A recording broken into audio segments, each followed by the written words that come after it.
L'autre jour, il y avait le vote d'une résolution de soutien à l'Ukraine qui condamnait pêle-mêle les exactions de la Russie contre l'Ukraine, potentiellement qualifiables de crimes de guerre, qui en appelait un soutien financier de la Commission européenne à l'Ukraine et qui condamnait également la visite presque de courtoisie de M.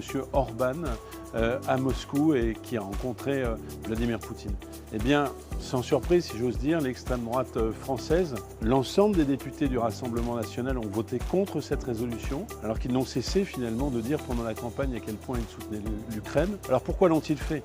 Eh bien, on le voit mieux quand on sait que députés nationaux du Rassemblement national ont participé à des voyages en Russie ou dans le Donbass, financés par la Russie, qu'on sait qu'il y a quelques années, la Russie a fait un fameux emprunt russe, d'une certaine manière, au Rassemblement national, ou que M. Mariani s'affiche très clairement comme un soutien à la Russie. Mais le point essentiel n'est pas là, c'est que les députés du Rassemblement national ont décidé de faire un groupe commun avec les députés du Fidesz de M. Orban qui, pas plus tard qu'il y a 6 mois, a bloqué un plan d'aide à l'Ukraine de 50 milliards d'euros. Donc vous voyez bien que quand on nous dit à Paris à quel point ils condamnent, et ça c'est sur les plateaux de télévision, l'agression russe, en réalité le comportement ici est un comportement de soutien explicite à la Russie et je crois que cela doit être dénoncé. Nous ne manquerons pas de le faire tout au long de ce mandat.